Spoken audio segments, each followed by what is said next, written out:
What's new?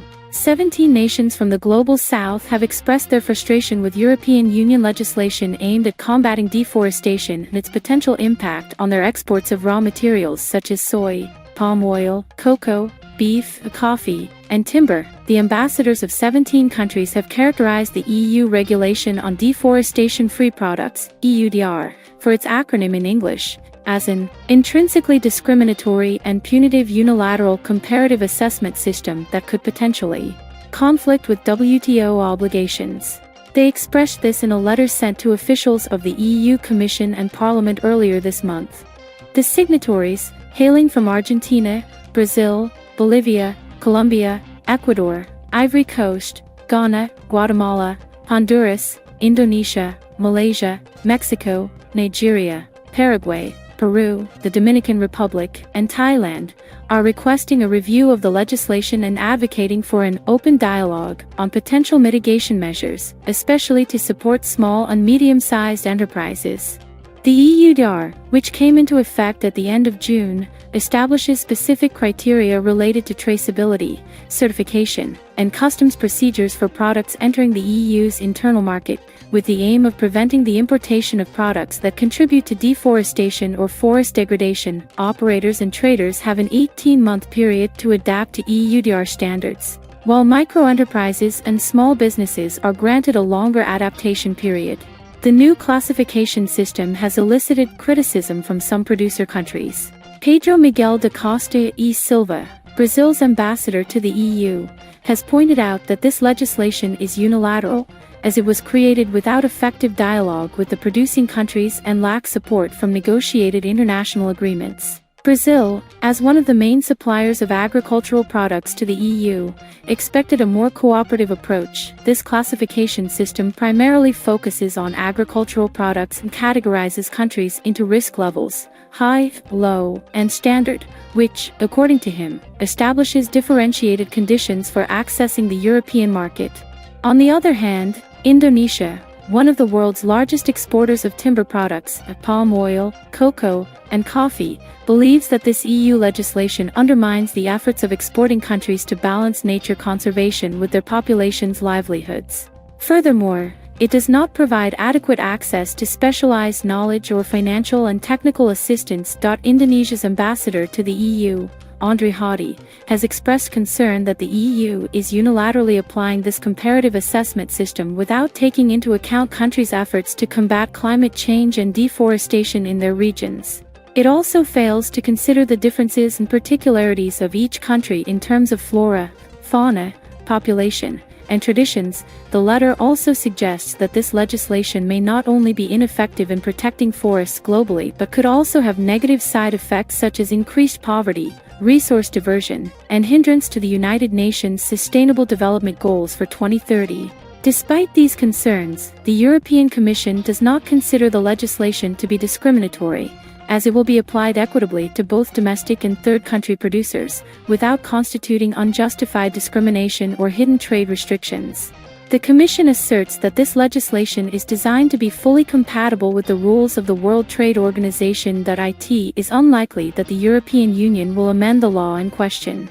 The EU executive has expressed its intention to strengthen dialogue, both bilaterally and in multilateral forums, and specifically in the case of Indonesia and Malaysia, through the creation of a dedicated working group.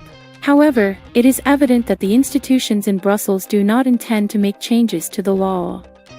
According to David Kleiman, a political analyst at the Bruegel think tank, at this moment, the regulation is considered law within the EU, and any modification would require a protracted process within the EU's ordinary legislative procedure, a prospect that is not currently being considered. The European External Action Service is focused on communicating compliance requirements of the regulation in the World Trade Organization, WTO, and in the most affected countries. The key question is whether the EU can implement measures sufficient to keep compliance costs low for small and medium-sized enterprises. Even the European Parliament, which has been an advocate for more ambitious EU policies in combating climate change, does not favor the idea of amending the law, as it recognizes the importance of forests in carbon dioxide capture. Bernd Lang, chair of the European Parliament's Committee on International Trade and a member of the Progressive Alliance of Socialists and Democrats in the European Parliament, believes that the law sends a clear message to the world that the EU is willing to take responsibility and actively work towards solutions. He emphasizes the need for genuine partnership and cooperation instead of finger-pointing and sermons, mentioning examples of collaboration with countries like Indonesia and Brazil to jointly implement legislation and develop traceability projects. Could this lead to a dispute in the World Trade Organization, WTO? The main driver of global deforestation is the expansion of agricultural land, which has sparked intense political debate, even within the European Union, as evidenced by the recent controversy surrounding the nature restoration law, which pitted environmentalists against farmers. With this law, the EU, a major consumer of agricultural products, aims not only to reduce its contribution to forest-destructive trade but also to demonstrate its climate commitment to the world.